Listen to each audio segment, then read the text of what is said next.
Aging is a complex but natural process that affects every molecule, every cell, every organ, and ultimately your entire body functions. And although chronological aging is inevitable, unfortunately, unlocking the secrets to biological aging has perhaps been the ultimate scientific quest for many years.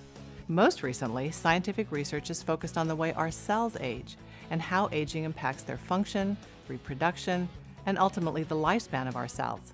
This may help us to better understand the causes and ultimately the potential solutions for key age-related diseases such as heart disease and cancer. We've all known people who look old for their age.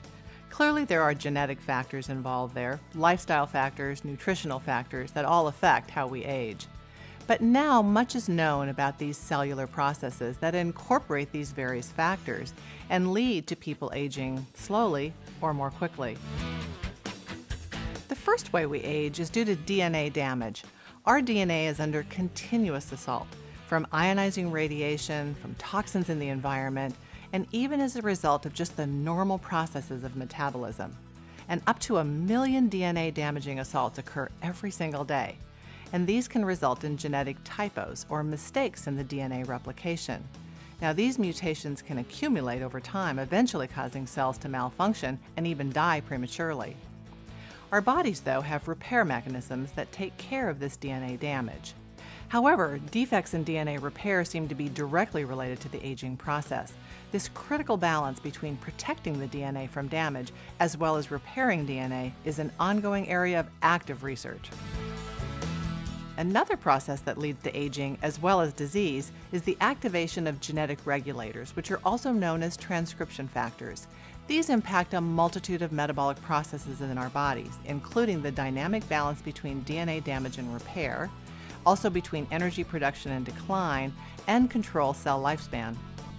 Over time, the activity of these genetic regulators seems to decline and cumulative cell damage can occur. This cumulative damage contributes to age-related cellular deterioration and also contributes to many diseases of aging, including cancer, kidney failure, and even dementia. The third way that we age is related to cellular structures called mitochondria, which are the intracellular power plants that transform carbohydrates, fats, and proteins from the food that you eat into energy that your body can use. But free radicals are also generated in this process, which can lead to serious damage to your mitochondrial membranes as well as to DNA. This oxidative damage accumulates over time, leading to decreases in both the number of the mitochondria in our cells as well as their function, and can contribute to the development of many age-related diseases, including heart disease, arthritis, and Alzheimer's disease. As we age, our proteins and other structural molecules develop damaging crosslinks to one another through a process called glycation. Glucose molecules attach to proteins, forming what are called advanced glycation end products, also known as age proteins. The accumulation of these cross-linked damaged proteins are somewhat like plaque building up in your arteries, and they are tied to some of the most debilitating effects of aging. In fact, scientists are theorizing that these age proteins may play an important role in the development of atherosclerosis, as well as certain complications of diabetes and chronic kidney failure. Scientists are investing billions of dollars in research on aging. It's estimated that the National Institutes of Health spent over $2.4 billion alone in 2007.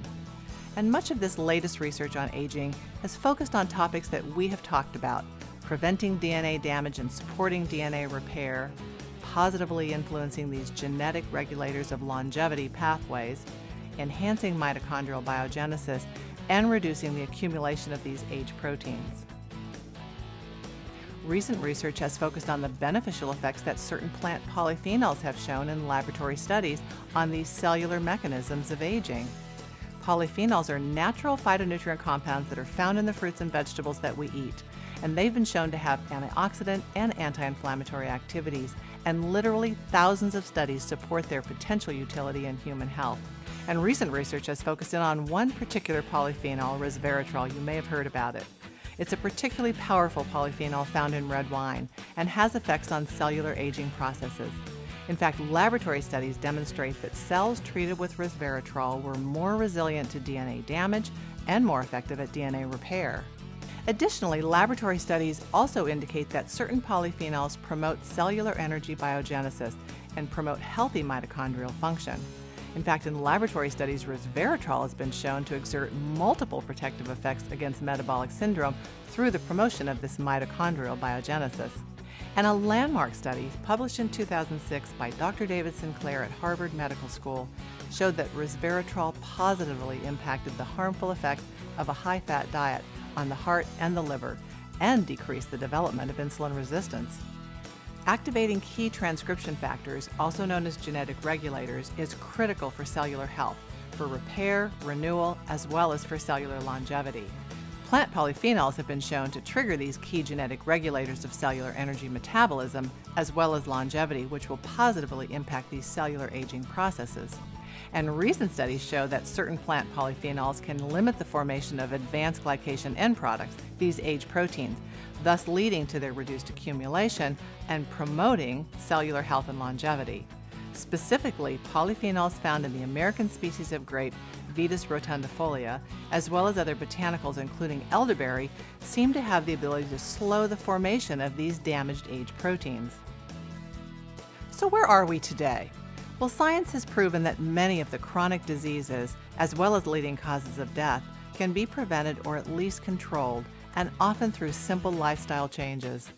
The National Institutes on Aging emphasizes that achieving and maintaining health and function in advanced years can be aided by a commitment to a lifestyle that promotes fitness, proper nutrition, maintaining a healthy weight, and avoidance of smoking and other behaviors that adversely affect your health.